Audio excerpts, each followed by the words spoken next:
Good evening again, everyone, and it is a pleasure to be back for this evening's edition of DMs with PM. It is June 2nd, and of course, we're into a brand new month, and we hope that June will be good to you and for you.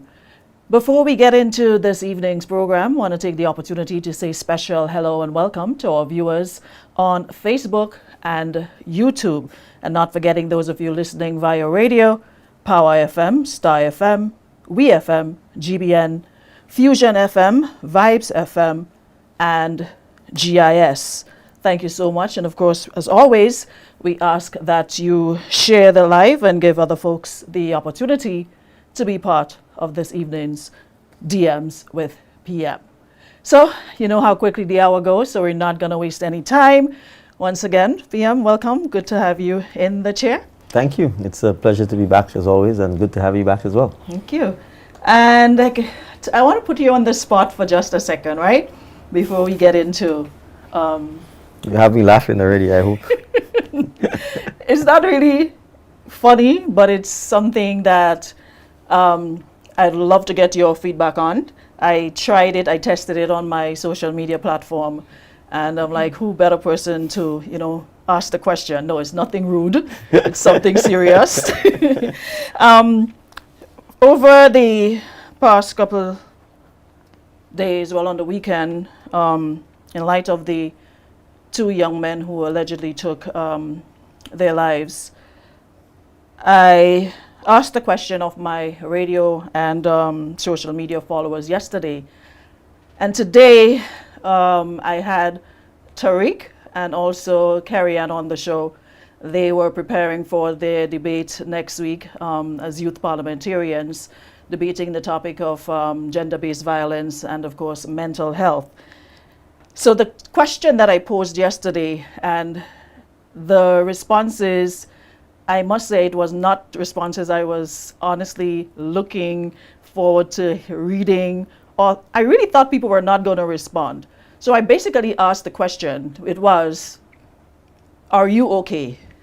And the response was not to give the generic, I'm good, I'm okay, but are you okay? Now, as the Prime Minister and also as a man, putting aside the Prime Minister hat for a second, and as a man, are you okay?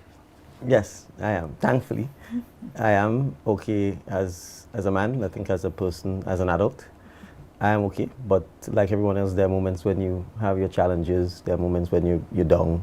There are moments when you're frustrated, anger. You may feel hurt, betrayed, and you have to be able to cope with those moments and be able to come through them, hopefully stronger, better, and okay.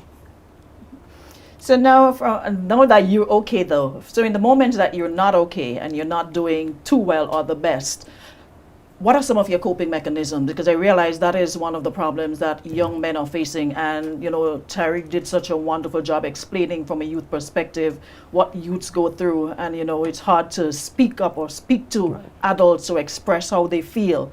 They probably will hear you. What problems do you have? Why are you feeling this way? You have a roof over your head. You're getting on your food. You're getting this, that, and the other. But what are some coping mechanisms that you can, impart to young men listening today? Well, I think it's not so much a coping mechanism as it is a system. I think if you have people you can confide in or speak with, it may be family, it may be friends, it may even be a stranger, that certainly helps, because I think part of the challenge, I think, with pain, regardless of how it's caused or what triggers it, is that sometimes it is easy to let the pain absorb you totally, so that it almost paralyzes you. You don't want to go to work, you don't want to interact, you don't want to eat, you're not sleeping. And then obviously, once those things start happening, then the pain becomes worse. Your mental and physical health deteriorates, and it's easier then to actually get into deep depression or get into a hole that is very difficult to climb yourself out of.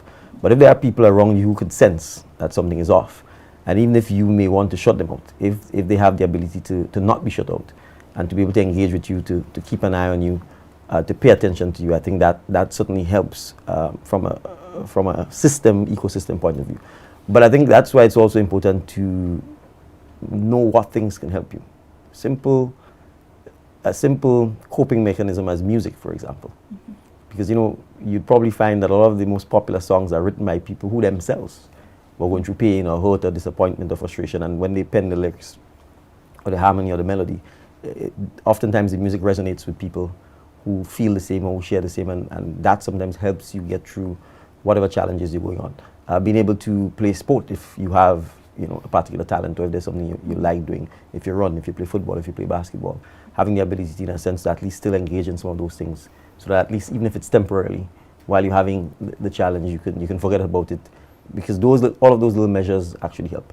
Sometimes having a routine, because as bad as it is, sometimes the routine builds discipline. So if you get up at 5:30 every morning, sometimes even if you didn't want to get out of bed, your clock forces you to get up. And sometimes once that happens, the world itself forces you to move as well, so that you don't stay in that dark place for a long time.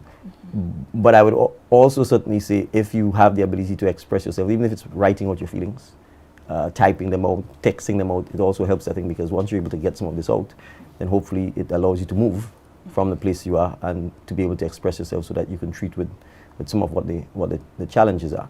But those are things that don't happen overnight, and you have to have the ability, I think, to reflect on the fact that, and this is one of the things I always say, there is very little you are going through that someone else hasn't gone through, right? But you have to have the ability to understand that, to recognize if they survive, there's a probability that you can also survive and improve and come out of it. So I think that's one of the things I try to encourage people to say, no matter what you are going through, there are people who've gone through it, sometimes even worse. And sometimes if you're able to forget your own pain for a little while and pay attention to someone else, you may realize that when you thought you had it bad, when you hear someone else's story, you realize, Jesus, actually need to stop complaining and get on with my life. So one of the things that has always inspired me is the stories of other people. So I read a lot of autobiographies or biographies, because in a sense you kind of recognize that to a large extent some of the greatest achievements of people come out of struggle. It comes out of sacrifice. Very rare do people who are comfortable, well looked after, whether it's mentally or physically, actually produce anything that's great or significant, because struggle is to a large extent drives creativity of people. So I think as a man, there are a couple of things you have to avoid. Alcohol, for example, when things are tough, because the addiction tends to happen. It numbs the pain temporarily, but it doesn't go off. Drug use. Those are two things that I always say to people you have to be careful about, especially if you get introduced to it or you're trying to use it as a coping mechanism, because in the long run it's not sustainable. So I would say there are healthy addictions that can help you. Music for one, even food, if the food is healthy. Exercise for sure, playing sport. If you are creative, being able to write or do your poem or your music, your drumming, whatever it is, to help. And if you have a circle of people who are prepared to not let you shut them out, right? And I give an example because, I'm privy to some of the reports surrounding, for example, some of the suicides. And family members have to pay attention as well, right? Because if someone either has suicidal ideations, or they've talked about it, if someone comes to you and they say, look, I'm stressed, or I'm not feeling well, and so on, that they have a history, you can't just tell them go and sleep, right? Because obviously you're running the risk that they will be strong. Or be strong. So you kind of have to keep them company, talk with them, take them out, keep them company until you sense that the moment has passed. And I think sometimes we are not sensitive enough to recognizing that the person is actually having a tough time, and that we have to pay attention and give them the support, so that they're not left alone or left to their own devices. Because most times it's when they're alone that people tend to attempt suicide. So the other part again is, we still have to get over this macho man type approach, where people don't want to talk about their feelings, don't want to talk about their hurt, or only talk about it in a manner by reference to alcohol or drug use, or numbing it up, as opposed to trying to find ways to actually talk through the challenges, talk through the pain, and get on with a successful life. And final thing on this topic, though, the issue of what are your thoughts on spirituality, not Christianity, because I realize almost every Sunday, at least you try to attend church, and it's something you don't see a lot of young men gravitating to, like we did before. And back in the day growing up, church was a must. Whatever day, Saturday, Sunday, whatever day you celebrate, you had to go to church. Even if your parents didn't go, they ensured you were in the church.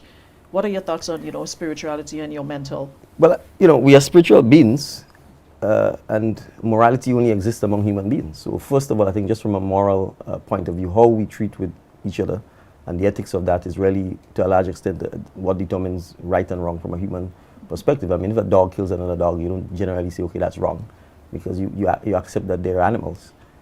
We are not. biologically we are, but obviously not only do we have a superior intellectual capacity, we also are spiritual beings. And I think a lot of the challenges I think men face is because of the fact that I think unfortunately society hasn't paid attention to that fact. And so just from a point of view of valuing themselves, a lot of the challenges we have with things like gender-based violence is because the men themselves don't value themselves. Right, so essentially they are reducing themselves to staying basically at a biological level. And so things like spirituality, morality, seeing themselves as a higher being and behaving that way, it doesn't match. And so that's one of the first challenges we have. And if you spend time reading, learning, reflecting, understanding, in a sense, your role and connection with the larger universe, I think it makes it easier for you to be a better human being, first of all, and then a better man to help address some of the issues. Religion itself, in my view, is a creation of man. Of course, each religion will tell you they are a creation of God, and that their religion is the best, etc., etc. That's just part of human nature. Anywhere you go, everyone thinks their culture is the best, their religion is the best, their language is the best. It's part and parcel. But the truth is, that's the beauty of humanity: the diversity, the differences, and being able to experience and respect all of it is, I think, a significant thing for a human being to experience, because you also recognize how people's spirituality can really shape them into being good people. And I would say even superior human beings in terms of their kindness, in terms of their devotion to others, their selflessness, and so on. So it's something that I think certainly has a crucial role. Unfortunately, sometimes religion plays the opposite role, and we have countless examples of that in history. But I think it just tells you there are always two sides to mankind.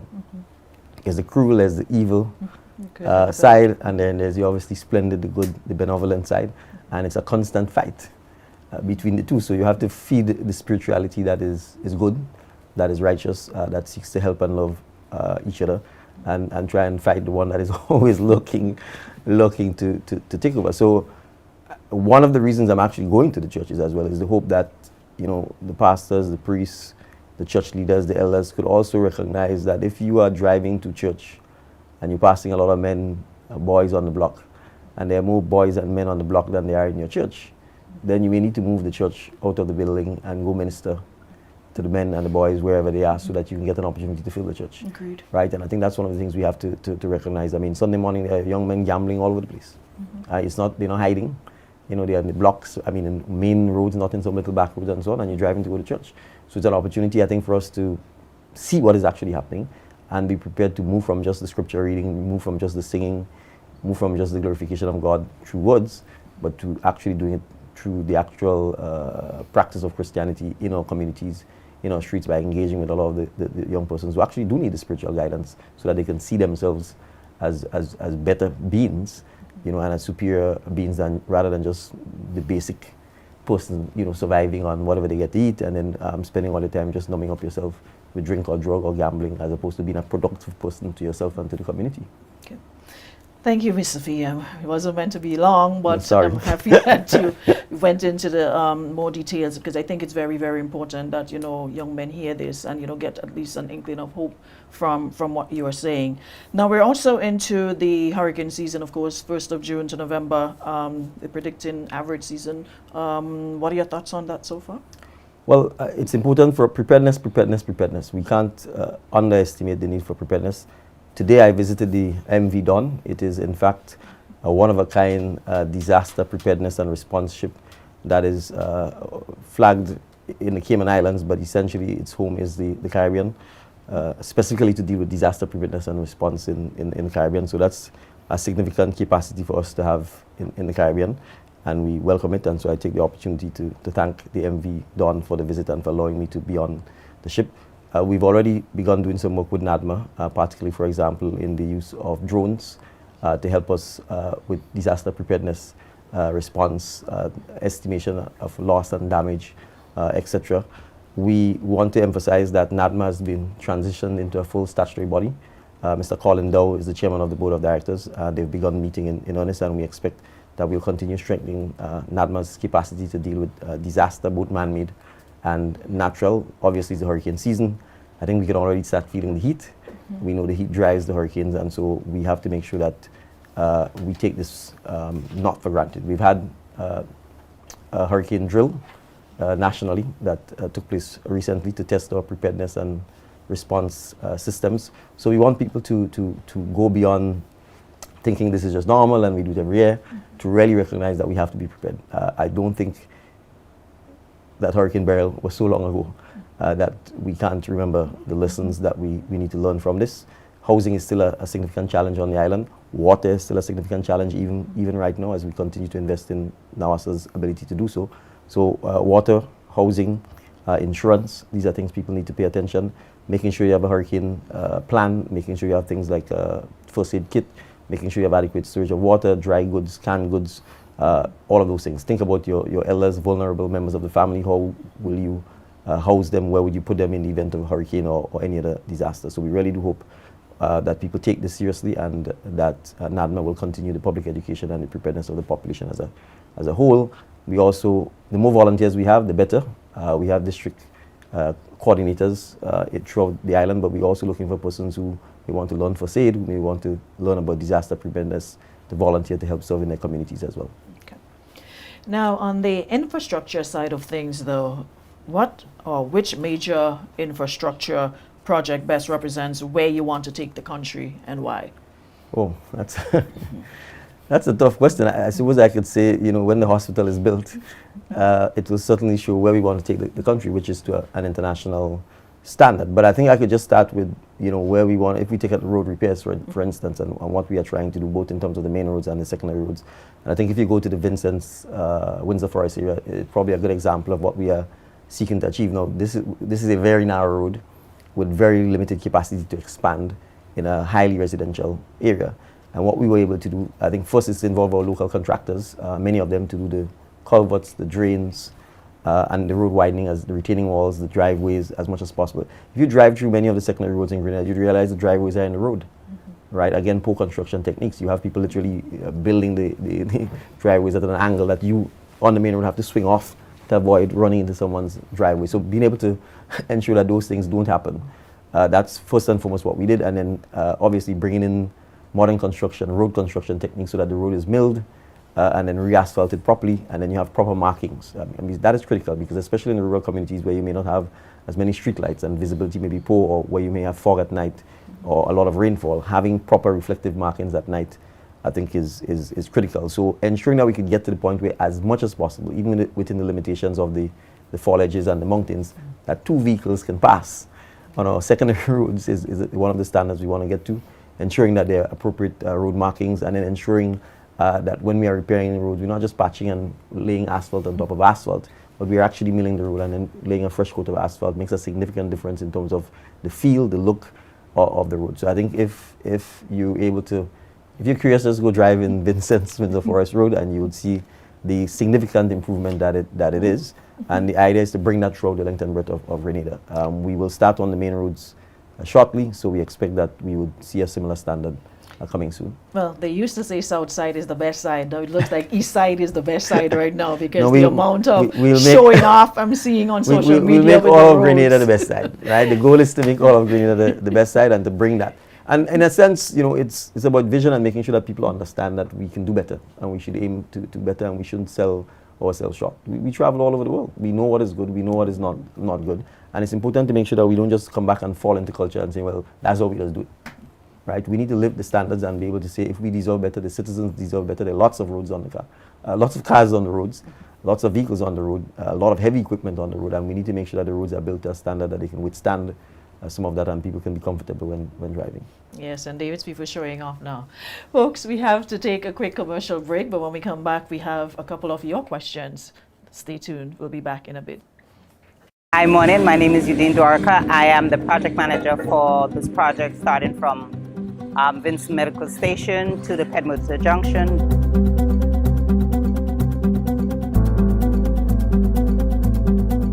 This project started the first week in April, like April 7th.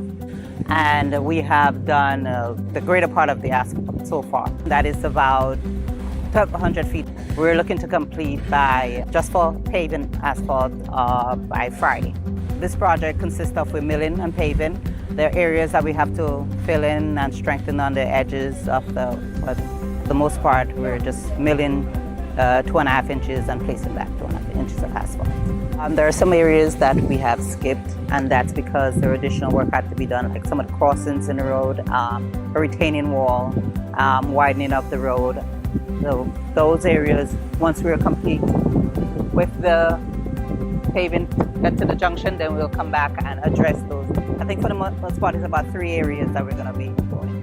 So we're going back at the beginning from the medical station, and anywhere that we see that there are issues, we will address those and make sure that it's not raveling, and if we have to mill it and remove it, we'll do that. I've walked the job with the contractor. I've identified a lot of the areas that needs to be addressed, and they're starting today, they'll start doing those. Then you can see some areas that we have started doing the striping for the edges, and we'll continue to do that. This will be the first phase of the striping. The second phase would be the thermoplastic, and then we'll, come in, that's the hot striping with the reflectivities. This is one of our first projects that we're attempting to pave using hot mix and not cold mix. It's a difference. And also doing the pavement markings for some of the areas because the width of the road is not wide enough. You may just see the edge line and not the striping in the middle of the road, but areas that we can, you'll see. I don't think I've heard any negative. They come up, they ask questions. Late at night, they come out and see the operation going, and they're very happy about the paving of the road.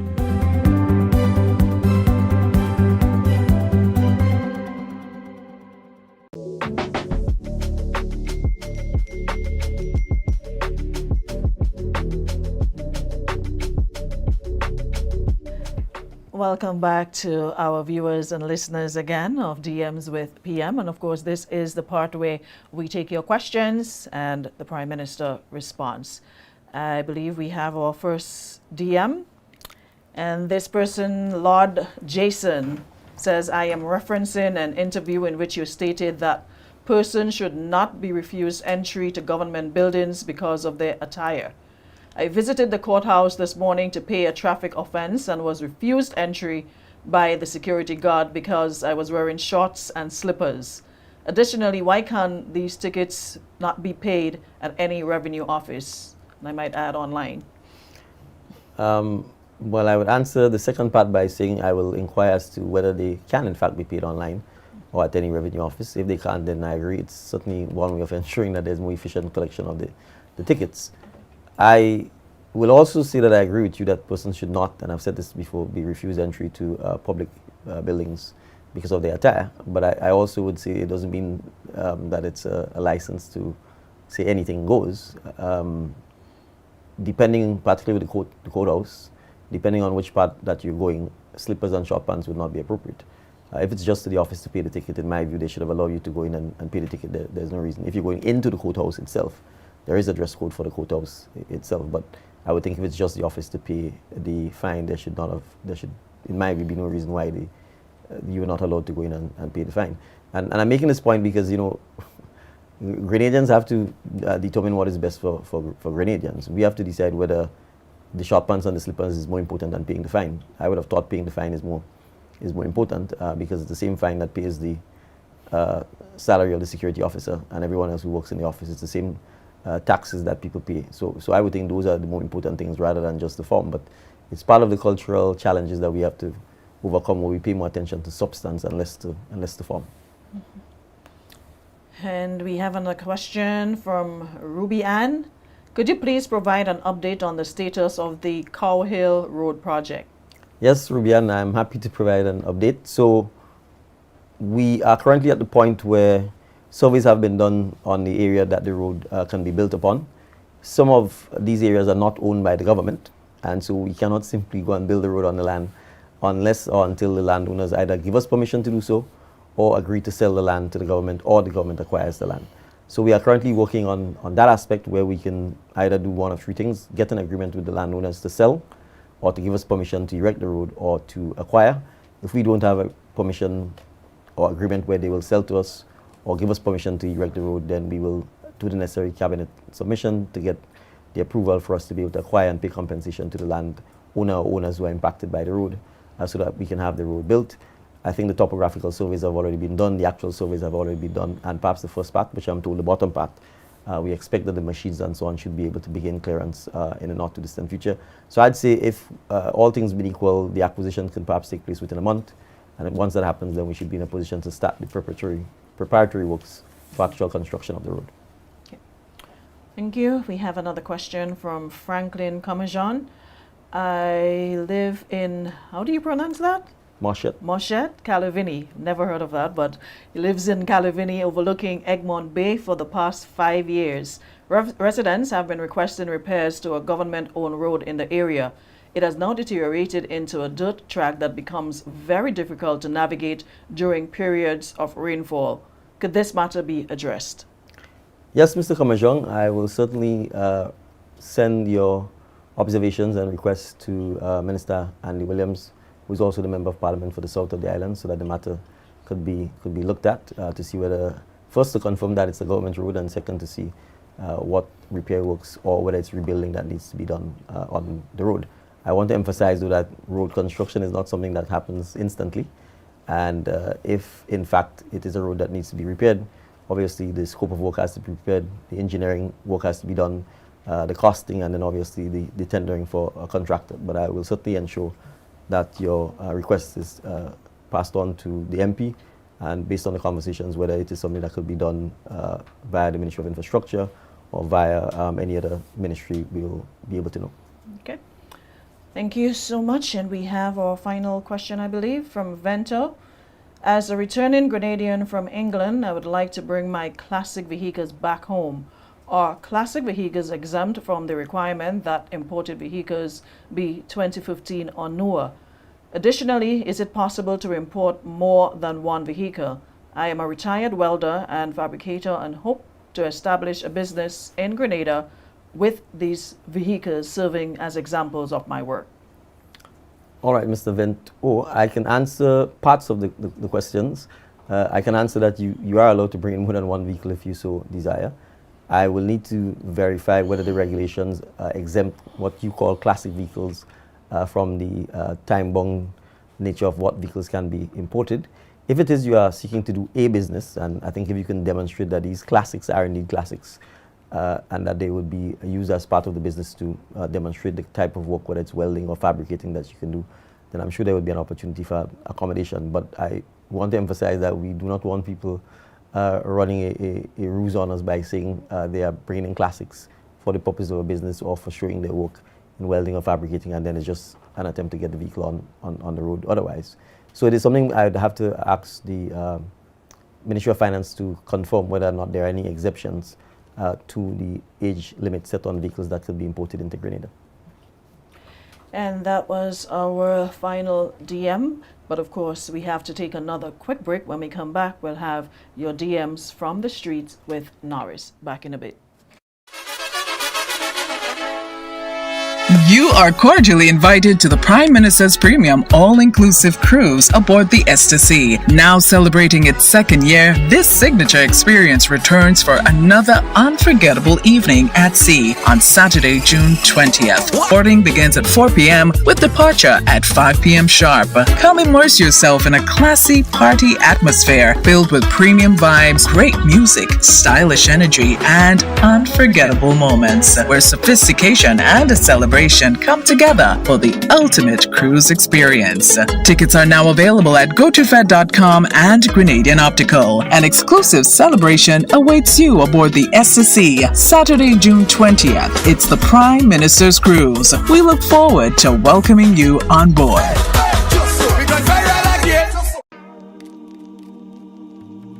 I'm Randall Dolan, Chairman of the Grenada Tourism Authority, and it's my honor to invite you to the first ever Grenada Diaspora Homecoming 2026, happening June 21st to July 5th. Grenada is known for its spices and its beauty, but our most important and valuable asset is our human resources, our people.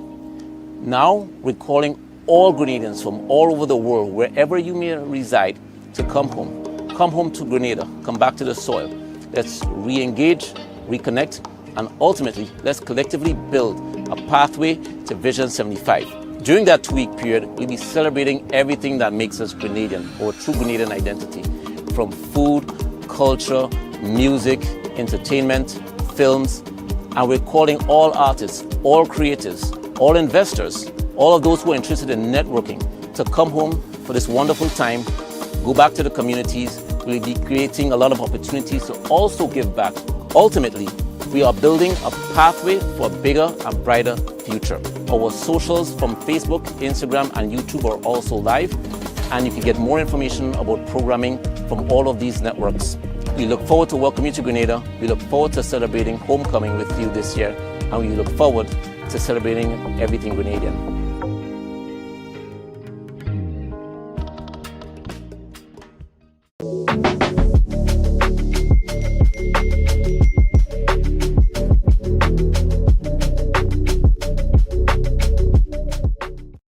Welcome back again to all our viewers and listeners. If you're just joining us, you have missed quite a bit, but I'm sure we'll do some catching up. And I was just asking you please to share the live and get other folks involved in this evening's conversation.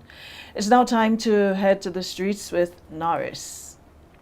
Welcome back to another amazing episode of DMs with PM. I'm Norris Francois. This present administration is committed to bridging the gap between citizens and government by creating a direct line so that you can be a part of the decision making. Come with me as we get the DMs from the streets, from the people that matter. Good afternoon, Mr. Prime Minister. As the use of AI increases among our youth, do you have any plans in store to prepare our youth for a workplace heavily influenced by AI? Wow, right off the bat, the students are bowling a difficult ball. So the answer is yes, and I will start by informing you that yesterday, Member of Parliament for St. George Northeast, the Honorable Ron Reddard, was appointed as Grenada's Digital Transformation Minister, which means he has responsibility for ICT, information communication technology, artificial intelligence, and we are on the way to passing legislation to establish a digital transformation agency, what we will call the DTA. So Mr. Reddard's task and the team would be to, in fact, begin to prepare Grenada, and in particular our young people, for a world in which AI is an integral part of artificial intelligence. Time wouldn't permit me to get into the details of what is required and the significant strategic plan that we need to embark upon, but I can assure you that with digital transformation and the use of AI, it will become as important as learning to read and write, and as important as the current digital literacy skills you have to have now in order to be able to use a computer, to be able to type, to be able to use social media. Artificial intelligence will be just as important as that. But I also want to emphasize it is not just about learning to use artificial intelligence or being able to do artificial intelligence prompting, etc. It is also ensuring that our young people understand that there are certain areas that artificial intelligence will not be able to help you with, and therefore it's even more important for you to have those skill sets. We could talk about things like creativity, like leadership, like the ability to communicate, the ability to understand human beings, and those things that make us unique. So those skills are also quite important. Your sense of civic responsibility to your country, all of those things are things we have to teach as well, because while AI at the end of the day will replace a lot of technical jobs that could be automated, it cannot replace the human element in us, which is obviously, I think, first and foremost leadership, the ability to actually think.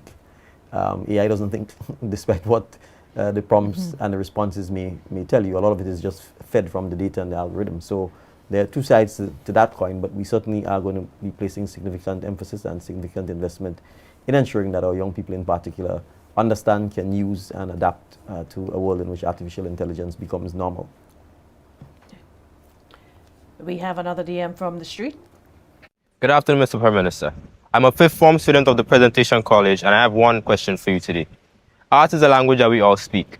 So with the development of the creative arts industry in Grenada, what are some programs that you have in place to get the youth involved in this revenue-generating sector? All right, thank you very much for your question. Again, time doesn't permit me to get into all of the details, but I would ask you and your friends and colleagues to go online and look at the Grenada Office for Creative Affairs, GOCA, Grenada Office for Creative Affairs. It has a website and it has all of the programs, all of the opportunities that the government is encouraging and supporting on behalf of the creative sector, from concessions for persons who wish to get into the creative industry, whether it's in painting, in fashion design, in music, etc., etc. There are concessions. There's also a fund that allows you to get loans, concessionary rates, grants, and also to get technical support.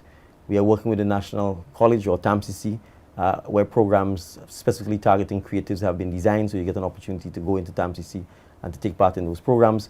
There are a lot of things that we are doing, so these are just examples of them, but you can certainly go onto the Office of the Creative Affairs. If you're creative, you can register with the office, and they will certainly take you through with all of the opportunities that are there in that space. Okay. We have another DM from the street. My name is Joseph Gabriel of Diha in St. David's. Right? I'm a kind of old fella, but it's the first time in my 71 years I've seen road of this nature here. It almost looks international, if it's not, really. Yeah, but however, I'm happy the road was done, but I have a concern. I do not know who would address it. I try to speak to the people who should be able to address it. You understand? But I have a problem in front of my shop because the road was lifted, which is quite okay with me. The thing is, the control of the water coming down that hill behind your back, the volume of it when the rain is heavy, I do not know how I would be able to cope with it. I do not have sandbags to block it and all that. So eventually it might end up in the shop and damaging my goods. So before that happens, I'm taking this measure to find out who and how they would address that. I also have a second concern with the outlet from a small ravine, which in torrential rain runs very, very heavy.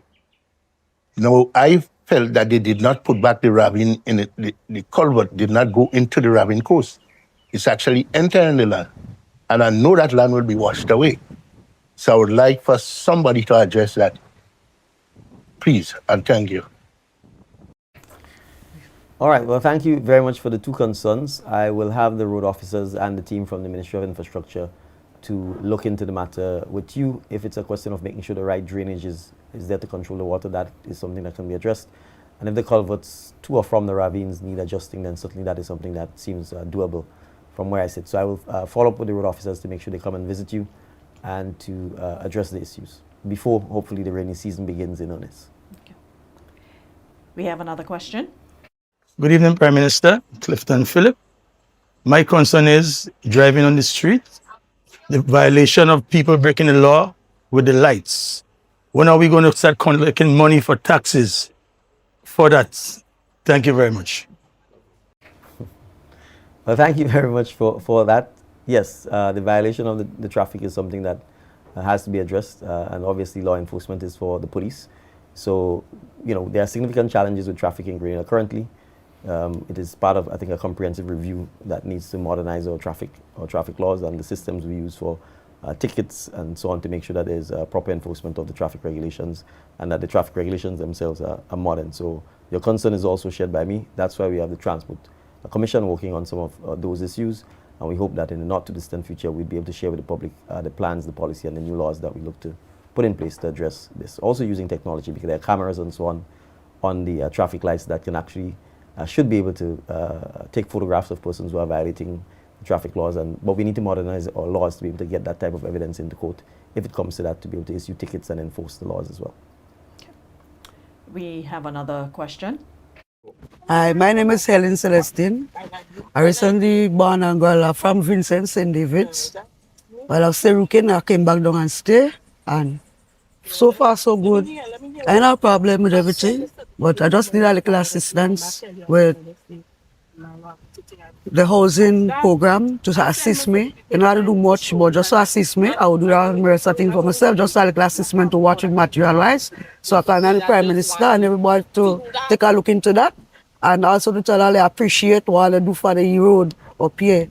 Since little girl in Vincent I growing up, the road was never like that. And I really, really appreciate what they do. And what I appreciate and what they're doing still for the community and all the rest of the community.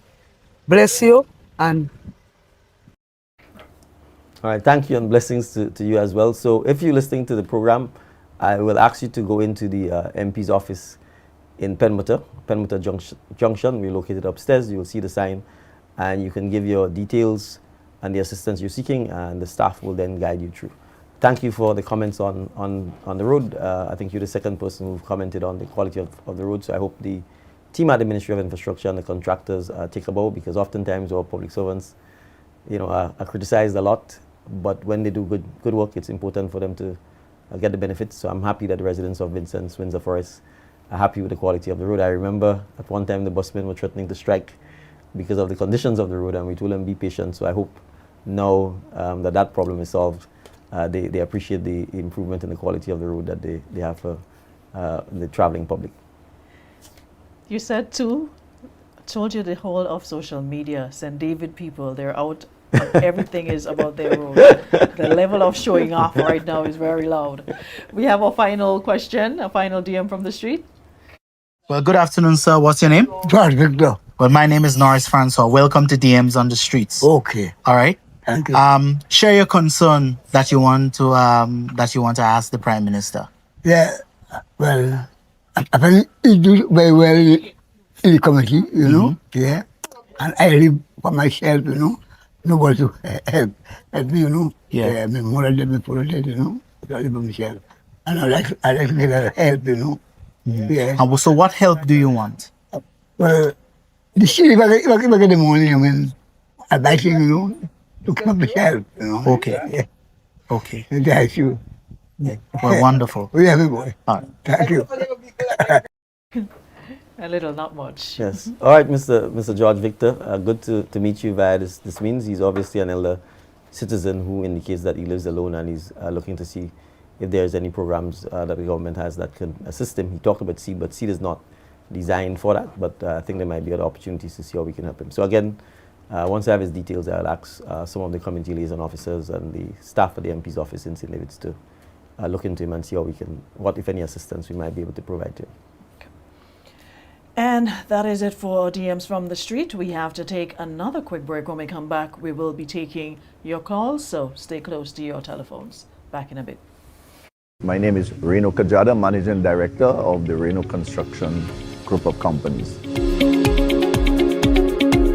Today we are on the Willis Road. It's actually Willis Constantine because it's actually two roads joining each other. We've been awarded this project and we've started about 3 weeks ago for us to get it moving. The weather is great. The residents have been very cooperative, understanding what we are doing. So most of the times we'll have to close the road and it will cause some inconvenience, but that too we are very satisfied with. I also think they are happy with the progress of works, what we have done and how we are doing it.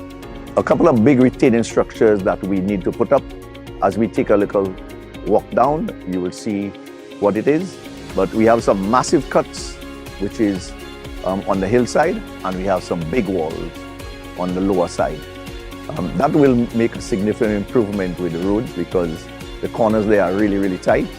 By the time we've done, a 40-foot trailer should be able to make it through to the bottom end.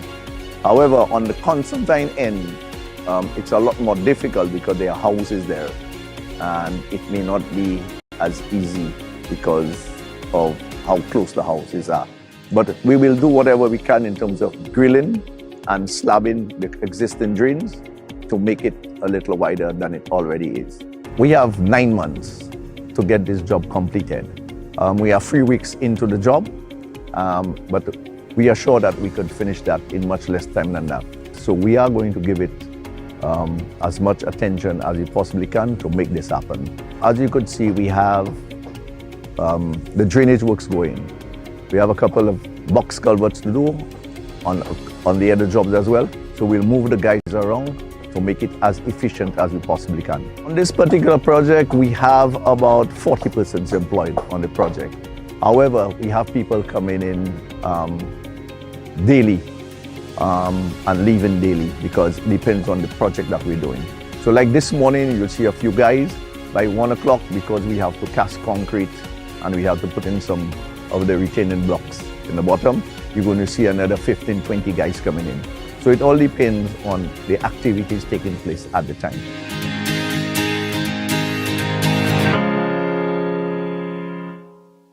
And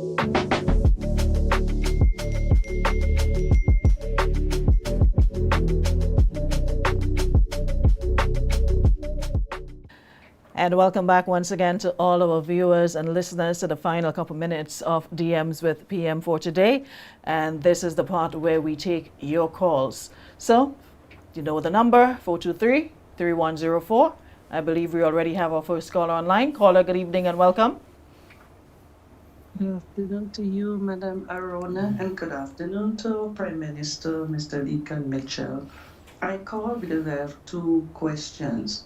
One, I would like to know, Mr. Prime Minister, on registering, how long would it take to get your ID card after registered to vote? And secondly, because you and your team is working so hard, I'm suggested that both you and your team find a day, choose a day in the week or 2 times a month to rest. Rest. You guys need a day to rest. You guys working really bush. All right, well, thank you very much for that. I think the team will certainly like to hear that someone is calling for them to rest for a day or two. I'm sure they'll be reminding me of that when I ask them to work a little harder. But no, thank you very much. I think the sentiment is well intended. Obviously, we still have to take care of ourselves, and we have to make sure that there's sufficient balance in everything that we do. So the point, laughing aside, is a serious one, and we certainly value your recognition of that. I can't give you a specific time as to how quickly the cards become available. The cards have to be printed by the electoral office, so it depends, I think, on how many cards are outstanding, the availability of the cards in stock and so on. But I would expect that within a relatively short space of time. I see no reason why you shouldn't be able to get your card within a week or a matter of a couple of days. But I can certainly check with the electoral office and the supervisor of elections for him to perhaps inform the public as to the likely wait time after one completes the registration process for the ID card to be available. We have another caller online. Caller, good evening and welcome to the program. Go right ahead. Hi, good evening. Can you guys hear me? Yes, we can hear you. Okay, I'm calling just to say my concerns. You guys have been doing well with like helping the youth, we're trying to uplift the youth, and you guys have been doing well like educational wise, with the China programs and making school fees like non-existent and etc. But what about the youth that want to help their family wise in terms of housing? Like for myself, as an example, sorry, I'm 25 and I have been going to the housing authority to maybe get a spot for myself and my father, and I have been turned down for maybe 2 years or so now, 2 to 3 years or so now. And I just want to know like what are the requirements? Why are these people getting through and I'm not getting through? I'm also a hardworking young person, and I feel with other youth they might feel the same way, and that too could take a toll on people's mentals, especially when they have parents that are elderly and still renting, and fighting up. So if I can get some advice or some help with that would be great. All right, thank you for the question. There's a lot to unpack and try and answer. So in relation to the Housing Authority, I think I need to be clear. The Housing Authority does not have any spots, so to speak, or land available that could be described as spots. What the Housing Authority has is land for sale. So for example, or houses that it builds for persons. So that's the primary focus of the Housing Authority. We have embarked upon Project 500. We did a pilot in Dunfermline where we built or near to finishing build 17 homes. The idea here was for us to be able to look at what are the creative technologies that are available to allow us to build homes faster and cheaper so that they could become more affordable for persons. We've done the 17 homes. I think 13 or 14 are currently available for sale. And then coming out of that, the idea is to build another 72 homes because we recognize it's very difficult for people to actually buy land and then get a loan and then try and engage in the process of actually constructing a home. because most people don't know anything about construction. You then have to rely on the contractors only. You have to rely on perhaps the bank rep, and if things go wrong, you find yourself in challenge. Now, the cost of construction is very expensive. We understand that because you have to import all of the materials for construction into Grenada. We don't have anything except gravel ready. Sand is imported, cement is imported, steel is imported, nails are imported, the lumber is imported, the galvanized is imported. So it makes construction very, very expensive. The government has actually sought to make hundreds of homes available at significantly reduced prices, which is why we took the decision to sell the units that were provided to us by the government and people of China in places like St. David, Quarantine St. David's, in St. Patrick, in Boucheju, etc. The one-bedroom units were being sold at $45,000, the two-bedroom units somewhere around $75,000. Now, I want us to place that in context because I don't want to fool any young person. If you try and buy any new vehicle in Grenada now, it's over $100,000. And we have sought to put hundreds of units on the market that are under $100,000, that is cheaper than a car. So priority also matters, right? And we also have to recognize that housing is something that you invest in. It's not something that happens instantly. It is, yes, challenging to be able to afford or buy a home at 25 because you would have to be able to accumulate some savings. Most banks, credit unions require you to save 10, 15% so that you have a down payment. Land is also limited, and so we recognize that it's important to try and get to the point where we have actual homes or units available, which is why we're trying to do Project 500. The government itself has a housing repair program through the Ministry of Housing in which it seeks to assist persons whose income are under $1,200 to be able to get housing materials and housing repairs. And it's also important for us to remember that we had Hurricane Beryl. And so as a response to that, the Ministry of Mobilization, Implementation and Transformation was tasked with doing Build Back Better homes, particularly to address persons who obviously lost their entire homes or their homes were significantly destroyed because of this natural disaster. But the government, it is almost impossible for the government to sustain building homes and giving it to people for free or continue to do housing repairs to people for free, because it's essentially taxpayers who are working, hardworking persons like yourselves, who pay taxes. And so we have to make sure that people understand that a home is ordinarily not a public good, right? It's not the roads where all of us use, it's not the schools where all of our children go to, or the health centers or the hospitals where we all have access to. It's a private good. Essentially, when a home is built, given or repaired, it's yours. And I can't come and tell you I want to share it with you.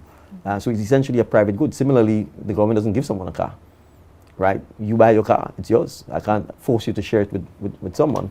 So it's important for us to make sure we understand what homes and housing are about. They're essentially a private investment. Yes, for persons who are substantially unable to afford a home because of whatever conditions, we are obviously helping.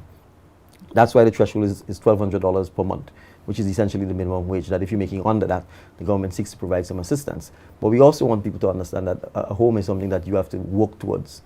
Most people only own a home once in a lifetime. We are trying to do everything to make the homes cheaper, to make them more affordable, to work with the private sector as well to see how we can get more private sector investment in housing in Grenada so that people can have greater access to homes. The government itself, finally, doesn't have a lot of land, and a lot of people don't, I think, understand that a lot of the lands in Grenada are privately owned. And so in those circumstances, even the government's ability to sell, to cut up and divide and sell land cheaply is becoming more and more restricted because there's less and less land available for that to do. So what I would recommend to the person, as she said, is you can still go to the Housing Authority to find out whether there are any units available from the affordable homes that the government and people of China built for us. If they're available there, then you can certainly apply for one. As I said, the homes cost $45,000 or $75,000. If you live in a current home where the home may need some repairs, and especially if you say you have an elder couple there, and if your income is less than $1,200 per month, then there is an opportunity potentially to get some material assistance for housing repair. That's the housing repair program that currently exists. And then the third part is, as you know, Nation Builders in collaboration with the government is doing the WASH program, where we provide bathroom and toilet assistance for persons who don't have access to this, because as a nation we want to get to the point of eliminating the use of outdoor pit latrine. So I hope I've given some information. If you need further guidance, then I would urge you to come into the Ministry of Housing so that you can speak to one of the housing officers there, or go back to the Housing Authority specifically to apply for any of the potential available units, depending on where you're located. from the Chinese-built apartments. We have another caller online. Caller, go right ahead with your question. Hello, good evening, Honorable Prime Minister. Good evening. My name is Marcel Belma, reside at Malaga in St. David's. First and foremost, I would like to thank you for the service that you are giving to our country, especially in the field of education, infrastructure, and looking after our people in general. Now, I'm calling in connection with a bridge at Mardi Gras. That is a bridge over the river that separates Mardi Gras St. George's from Mardi Gras St. David's. Now, over time, looking after the road, or resurfacing the road and the bridge, they are now at the same level. So it's difficult for motorists when they're driving. It's very easy to drive over the bridge because you can't see the edge of the bridge. Only 2 weeks ago, a vehicle almost went into the river. Thank God, part of the vehicle, the center of the vehicle stayed on the bridge, but one side was overhanging the river and the other was resting on the road. So what I like to ask, or the recommendation I would like to make, I know we have not budgeted for that item if I listen to the budget carefully, but I like to recommend that if a temporary solution, you could have a temporary solution for that area by constructing a wooden walkway with rails, and on the other side to construct a rail so that persons there, both the pedestrian and motorists, will be protected to avoid any accident or death. Okay. Thank you so much, caller. Thank you very much, Ms. Belma. Can I ask if you're still online? Are you referring to the main road and the main bridge between St. George's and St. David? She's gone? Yeah. Okay. All right. Well, I'll seek to clarify that, but I'll bring it to the attention of the road officer. So thank you for the comments in terms of the work we're doing, and thank you for the observation. I will certainly bring it to the attention of the road officer. Okay. Well, that's all the time we have this week. I know an hour is definitely not enough. And maybe one day we will do an extra, probably do a 2 hours. Okay, forget that. The looks of the camera crew says, no, don't even think about it. But nonetheless, for those of you on the live who are saying it's way too short, I totally agree, because there are so many questions that I know you guys want to ask. And of course, if we were to ask all in 2 hours, that means we'll have no program next week. All right? So that is why little is a feast, as they would say. So we have the opportunity to be back again. PM, any final words? Anything upcoming that you want to notify us about? Certainly, there's a lot upcoming. First, there's the homecoming, as you saw during the break with the ad. We want to encourage, obviously, while the homecoming is obviously for the diaspora, it's important for Grenadians to recognize it's a wonderful opportunity for them to network, connect, look at business opportunities, business partnerships with the diaspora. I think it's important for us to emphasize it is only Grenadians who will build Grenada. And whether you're in the diaspora, whether you're here locally, so that's important. We start with the church service on the 21st, so we want to encourage obviously Grenadians who are here to take part in the series of activities for the homecoming. We have the Prime Minister's cruise, which is the Saturday 20th. Please get your tickets. It's a fundraiser. So yes, fundraiser, I'm emphasizing that. And third, we have the 4th anniversary General Council, followed by the rally at Montrouge, celebrating the 4th anniversary of the National Democratic Congress forming the government, thanks to the people of Grenada. So we obviously want to reflect, celebrate, and project as we go forward for the next, I would say, 6 years, since we expect all that would happen is a validation of the work that we've done over the last 1.5, 5 years, as the case may be, so that we continue on the forward, upward, onwards movement. Thank you very much. Okay. And thank you so very much for accommodating us again for another DMs with PM. Thank you so much to our partner stations, Power FM, Star FM, WeFM, GBN, Fusion FM, Vibes FM, and GIS. And to the viewers on YouTube and Facebook, thank you so very much for always being here and, of course, being an interactive audience. To our camera crew, as always, thank you so very much. And, of course, next week, same time, same place, we'll be back for another episode of DMs with PM. To all the callers, etc., Do have yourselves a great Tuesday, and we'll see you again next Tuesday.